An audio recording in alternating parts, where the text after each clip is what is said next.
Assalamu alaikum. Today Monday 8th of March 2021. In English we are doing new lesson, a never ending story. ऐसी कहानी जिसका खात्मा नहीं हो. Listen carefully and read with me. गौर से सुनिए और मेरे साथ साथ दोहराइए. Once there was a king. He loved stories. Tell me a story, he said all the time. At the end of the story he said, and then what happened next? Nothing. This is the end, said the storyteller. Tell me a story that has no end. I want a never-ending story. The storyteller thought and thought. All his stories had an end. He could not think of a never-ending story. Then he had a bright idea. He began to tell a new story. Once there was a king. He lived in a big palace. The palace had a big kitchen and a big storehouse. There were big heaps of grain in the storehouse. There was a hole in the wall of the storehouse. A little sparrow saw the hole and swiftly flew inside the storehouse.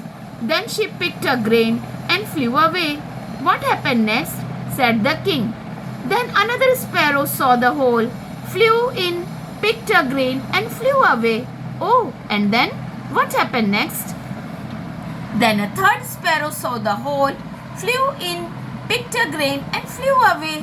And then a fourth sparrow saw the hole. The story went on and on like this. Even now the storyteller is telling the king this story about the grains and the sparrows. If you don't believe me, you can go there and see for yourself. Once there was a king, he loved stories. कहा जाता है कि एक दफ़ा का जिक्र है, एक राजा था, उसे कहानियाँ सुनने का बहुत शौक था.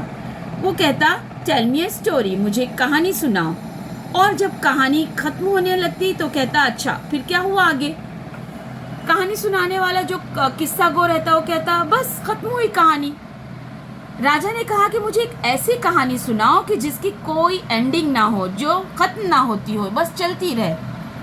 जो किस्सा गो था वो सोचने लगा कि आखिर मैं ऐसी कौन सी कहानी सुनाऊं जो कि ख़त्म ही ना हो, चलती रहे.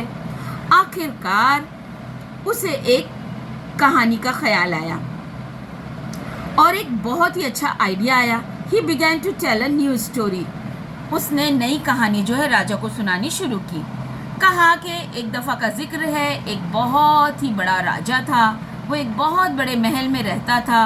उस महल का जो बावर्ची खाना था वो भी बहुत बड़ा था और स्टोर हाउस जहाँ पे तमाम अनाज वगैरह का ज़ख़ीरा किया जाता है वो भी बहुत बड़ा था. और वहाँ पर अनाज के बड़े बड़े जो है ज़ख़ीरों का ढेर लगा हुआ था. लेकिन उस स्टोर हाउस के दीवार में एक छोटा सा सुराख था. अब एक दिन एक छोटी सी चिड़िया ने उस सुराख को देखा. उस सुराख के अंदर से होती हुई वो स्टोर हाउस के अंदर गई और वहाँ से अनाज का एक दाना अपने चोंच में दबाया और बाहर की तरफ उड़ गई. राजा ने कहा, अच्छा फिर क्या हुआ. जो किस्सा को था उसने कहा, फिर दूसरी चिड़िया ने वो सुराख देखा. वो अंदर गई, उस सुराख से अंदर स्टोर हाउस में गई, अनाज का एक दाना अपनी चोंच में पकड़ा और बाहर की तरफ उड़ गई.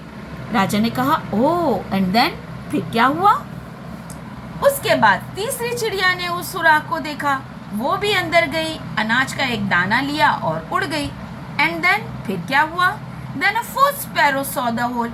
इस तरीके से चौथी चिड़िया ने भी देखा. इस तरीके से कहानी चलती रही और आज तक चल रही है.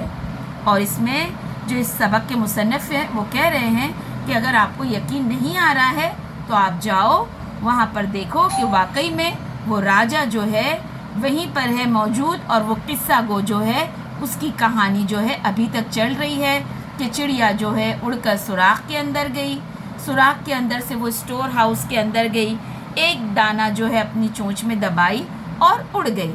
इस तरीके से ये ना ख़त्म होने वाली कहानी आज तक जारी है. आज आपको क्या करना है, ये पूरा सबक अच्छी राइटिंग में लिखना है और ग्रुप पर पोस्ट करना है. चलिए, अल्लाह हाफिज़.